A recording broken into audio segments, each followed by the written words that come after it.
Woi, jangan main-main lah.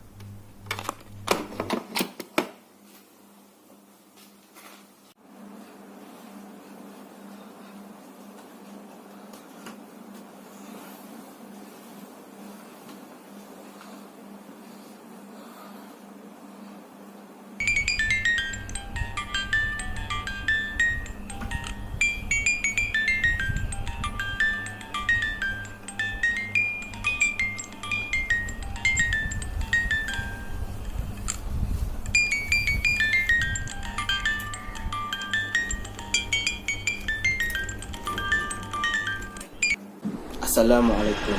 Selamat malam kepada penonton yang sedang menonton Yak Yak Ye channel. Yak cuba buat video different sikit, dan malam ni Yak akan ceritakan mengenai kisah pengalaman sebenar misteri yang dilalui oleh rakan-rakan.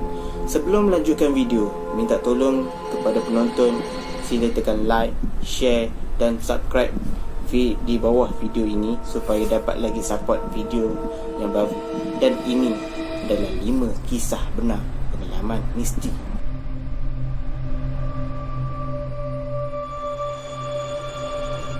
Satu, kelibat manusia.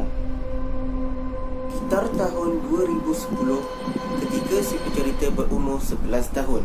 Kita namakan dia bernama Zali. Dia tinggal di perumahan teres 2 tingkat. Pada suatu petang, dia sedang menonton rancangan TV bersama emaknya di ruang tamu. Kemudian dalam teleka dia ternampak kelibat manusia tubuh seorang perempuan. Di tengah kirinya memegang sehelai kain tuala, sedang turun tangga dari tingkat atas rumahnya. Dia menyangkakan yang kakaknya turun ke bawah untuk mandi.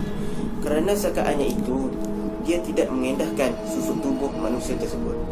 Setelah 5 minit berlalu, emak bertanyakan Zali, "Ada nampak orang turun tangga tak?" Zali menjawab, "Ya, nampak." Ternyata emak pun nampak kelibat tersebut. Zali melihatkan wajah emaknya keheranan. Zali terus bangun dari kusin dan pergi ke arah bilik mandi. Zali mendapati tiada seorang pun di dalam bilik mandi. Zali terus mendapatkan emaknya dan memberitahu perkara tersebut. Emak terus memanggil kakak turun dari tingkat atas. Kakak Zali memberitahu yang dia tidur di kamar bilik tingkat atas. Ini menjadi pengalaman mistik Zali sewaktu kecil, dan dia tidak menyangka kekelibat yang dia nampak seperti manusia biasa dan bukan kakaknya.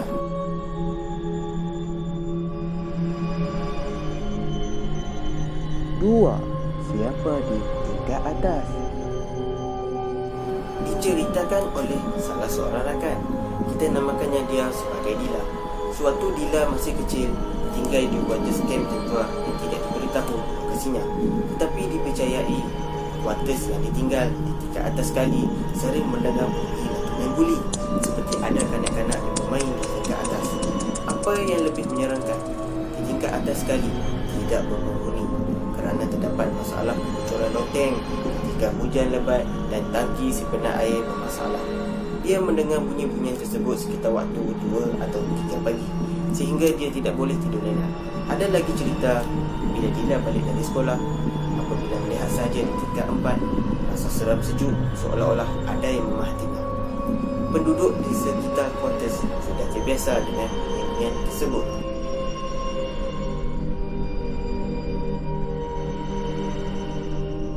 Tiga, bunyi lesung di dapur.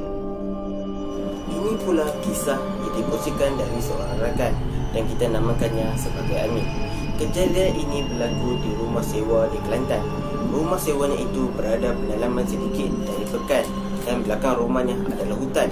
Rumah sewanya itu dikatakan pada pukul 2 atau 3 pagi sering mendengar bunyi kepukan lesung. Kisah ini seperti kisah Dila tadi. Sepertinya memang aneh. Mana mungkin ada orang sedang dikukuh sampai belacan pada pukul 3 pagi, kecuali kalau orang itu berasa sangat lama.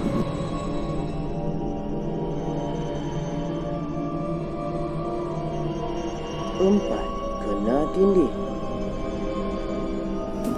Kisah ini terjadi kepada seorang pelajar kolej komuniti yang tinggal di rumah sewa di Kedah. Kita namakan pelajar ini sebagai Yati. Kejadian berlaku pada pukul 3 pagi. Ketika itu, Yati dan 2 orang lagi kawannya tidur di ruang tamu. Dia menceritakan yang dia tersedar dari tidur dan tubuh badannya tidak boleh bergerak sama sekali. Apa yang lebih menyeramkan, dia mendengar tangisan dayu-dayu seorang perempuan dari arah dapur.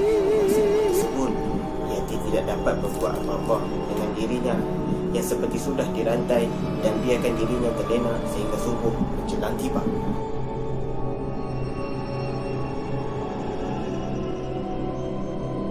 Lima pokok ceri berpuaka. Kisah terakhir ini berlaku pada pukul 6 pagi sewaktu seorang pelajar perempuan sedang menunggu bas untuk pergi ke sekolah. Kita namakan dia sebagai Anis. Kejadian ini berlaku di Kedah juga. Anis menceritakan rumahnya berada di atas bukit dan di depan rumahnya adalah jalan raya.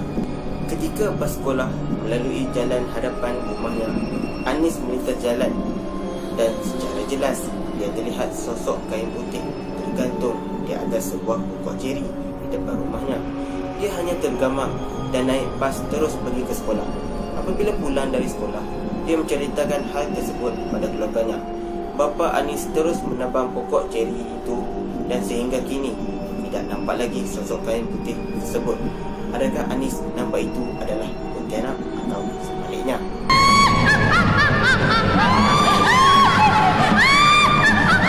Terima kasih kerana menonton video kali ini.